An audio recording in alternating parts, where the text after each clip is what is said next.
Eu sou Manuel Carvalho e este é o P24. A demissão de Keir Starmer entre o fracasso, o altruísmo e um país ansioso e descrente. The question my party is asking now is whether I am best placed to lead us into the next general election. I have heard the answer of my parliamentary party to that question, and I accept that answer with good grace. Every decision I've taken has been about putting the country I love first. That is why I will resign as leader of the Labour Party. Na política contemporânea ainda há lugar para surpresas que nos convidam a discutir temas em desuso, como o desprendimento, o empenho no interesse nacional, o serviço público ou o respeito pelas regras da democracia nos partidos.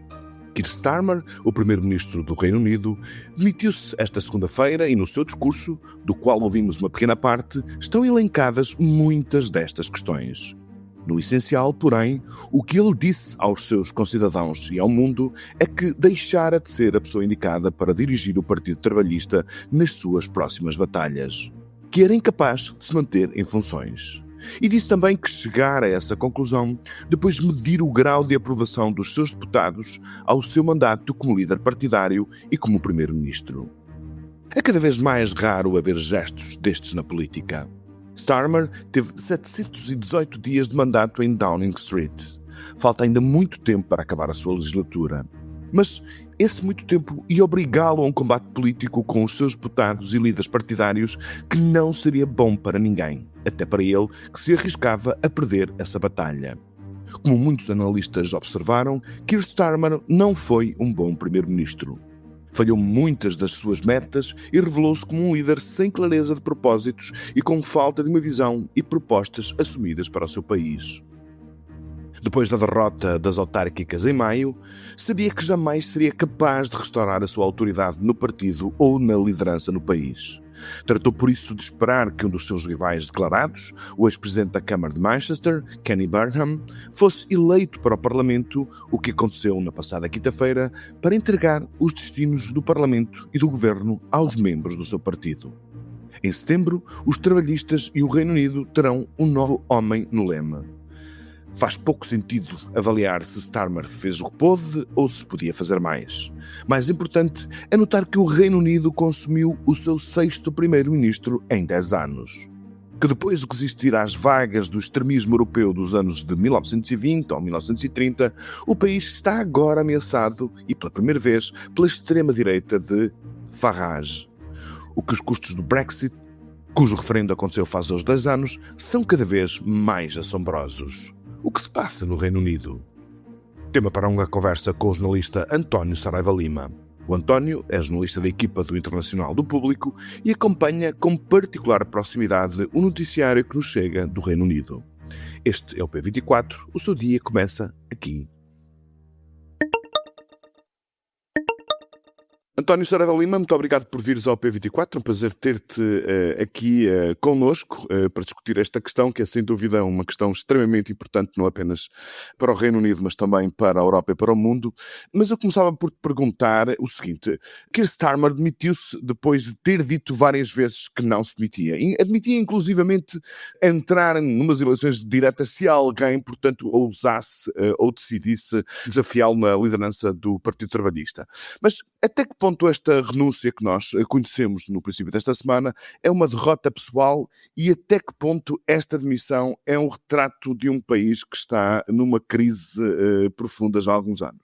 Sim, é uma derrota muito pessoal do primeiro-ministro. Eu acho que o pensamento dele era muito simples, mesmo que depois não colasse com a realidade, mas que era o Partido Trabalhista, consigo ao leme, venceu as eleições legislativas de 2024, ou seja, há menos de 2 anos, e, portanto, ele tinha mais do que legitimidade para continuar a liderar o governo e, portanto, quem quisesse desafiá-lo que o fizesse e que ficasse com o ónus dessa decisão, porque, segundo Keir Starmer, se o país, ou se o Partido Trabalhista entrasse agora numa eleição interna, o país seria tirado para o caos e para a instabilidade.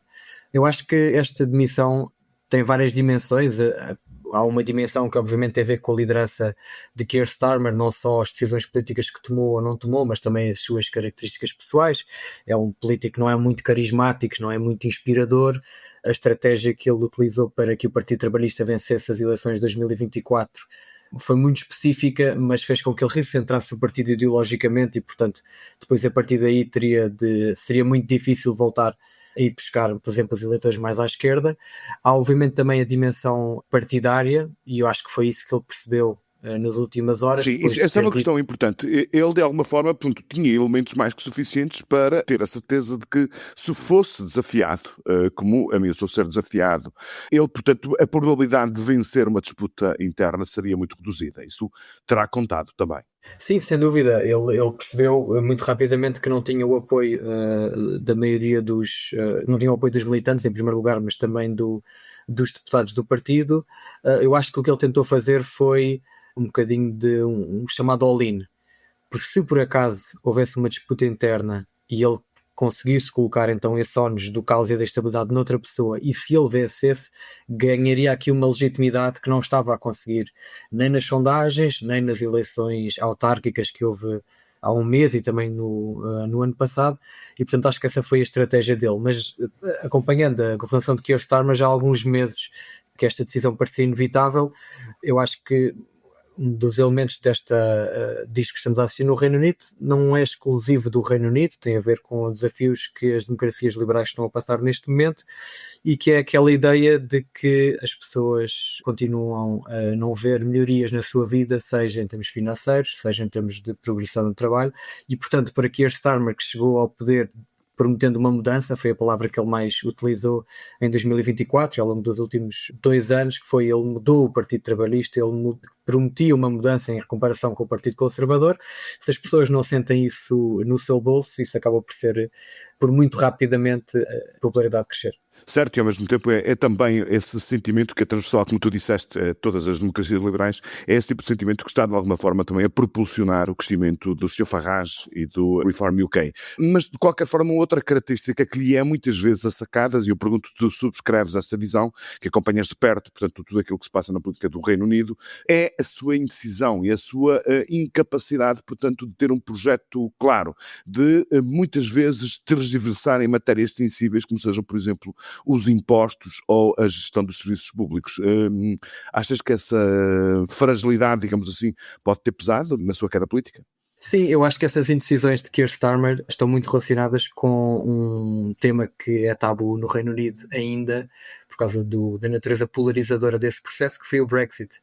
No Reino Unido, consciente do impacto eleitoral que isso pode ter, o Keir Starmer nunca quis falar muito sobre o impacto do Brexit na economia britânica e, portanto, essas indecisões que ele teve na tomada de decisão política estiveram sempre muito relacionadas com aquilo que o governo trabalhista diz que foi um buraco negro financeiro que o Partido Conservador deixou nas finanças públicas no Reino Unido e, portanto, durante bastante tempo o Keir Starmer tentou agradar à ala esquerda, agradar ao centro, agradar aos eleitores que lhe deram a vitória em 2024, muitos deles moderados, conservadores, e esse foi sempre um problema e também está muito relacionado com o facto de, passado muito pouco tempo, Nigel Farage, líder do Reform UK, ter conseguido implementar uma mensagem política que está a ter efeito não só nas sondagens, o Partido de Direita Radical lidera as sondagens há mais de um ano, mas também nas eleições, nomeadamente nas últimas autárquicas que o Partido de Direita Populista venceu. E os trabalhistas foram altamente penalizados. De qualquer forma, se, como tudo indica, Starmer for substituído por Andy Burnham, podemos falar de uma viragem do Partido Trabalhista e do governo britânico à esquerda?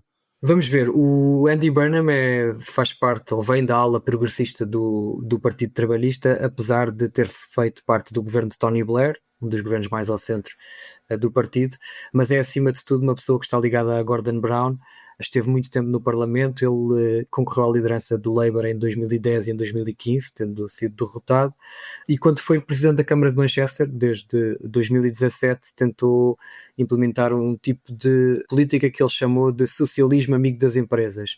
Ou seja, ele defende que deve haver um reforço do controle público sobre os serviços essenciais do Estado, sem defender nacionalizações totais. Estamos a falar do serviço de água, de transportes, habitação.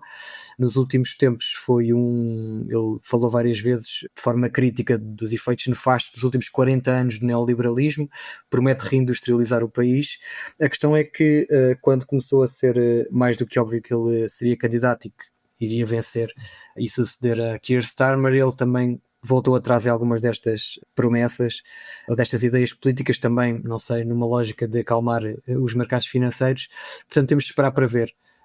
Mas em termos teóricos ou até ideológicos, Burnham está à esquerda de Keir Starmer, claramente. Uhum. Portanto, seria lógico dizer, portanto, que está à esquerda de Starmer, mas está à direita de Corbyn. Sim, sem dúvida. Até esse terá sido um dos motivos pelos quais ele perdeu a eleição interna de 2015 para Jeremy Corbyn. Mas ele terá pela frente, eu acho que um dos grandes desafios que ele vai ter pela frente, que também foi um grande problema para Keir Starmer, tem a ver com a imprensa conservadora, com este fenómeno de mediatização da política, a força das redes sociais, em que muito rapidamente uma figura que até é popular nas sondagens perde esse elan e esse efeito positivo. Vamos ver se não acontece o mesmo com Keir Starmer, sendo que no caso do Keir Starmer faz-me muito lembrar também o que aconteceu com Joe Biden nos Estados Unidos, que venceu a eleição contra Donald Trump e que em pouco tempo já era dos líderes mais impopulares dos Estados Unidos, e portanto aquilo que Andy Burnham quererá fazer é tentar não cair rapidamente nesse nível de impopularidade, porque Farage e o Reform UK estão à espreita, claramente. Uhum. Venha quem vier, portanto, o que o espera, portanto, do governo do Reino Unido, flagelado pelo Brexit e sem ser capaz, portanto, de apostar, portanto, num crescimento económico como aquele que era expectável quando se anunciava que o Brexit era uma forma, portanto, de retomar o controlo do país. Portanto, isso está-se a ver que não está a acontecer e não vai acontecer tão cedo. Portanto, vamos ter tempos muito interessantes no Reino Unido nos próximos meses e anos. António, uma última pergunta. Portanto, os 10 anos do referendo que levou o Reino Unido a sair da União Europeia, o famoso Brexit, são comemorados hoje. Enfim, eu não sei se a palavra exata para definir a efeméride é a comemoração, porque, enfim, o Reino Unido não tem grandes razões para comemorar aquilo que aconteceu entretanto. Sim, enquanto que a classe política não quer discutir seriamente este tema, é muito interessante olhar para as sondagens que mostram que nem as pessoas que votaram a favor do Brexit, nem as pessoas que votaram contra o Brexit estão satisfeitas com o seu resultado. Isto não quer dizer que haja propriamente uma maioria a favor de um regresso à União Europeia ou outro tipo de maiorias, mas é um facto que o ambiente geral e o clima geral no Reino Unido é de que a saída do Reino Unido da União Europeia não teve impacto positivo na vida das pessoas.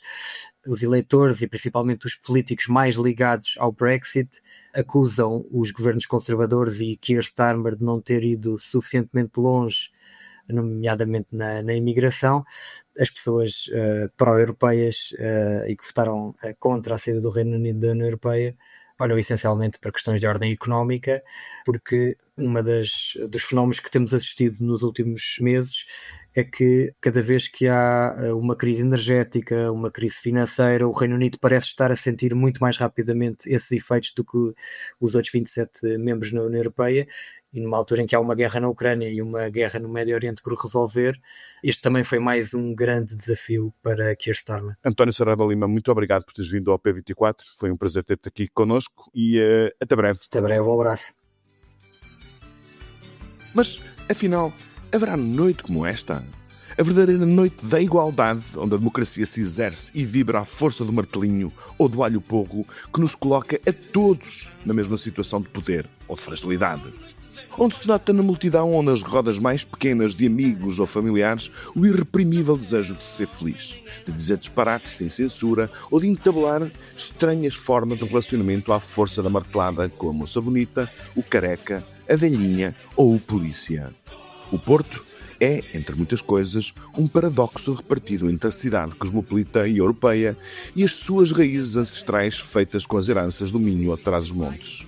O São João é o dia em que estas raízes triunfam numa festa absolutamente única e extraordinária. Tenham todos, e em especial os tripeiros, uma feliz noite e viva o São João. O P24 regressa amanhã. Tenha um excelente dia. Para não perder os novos episódios, subscreva este podcast do Público na sua aplicação preferida. Para além deste programa, há mais para descobrir em público.pt/podcasts. O Público fica no ouvido.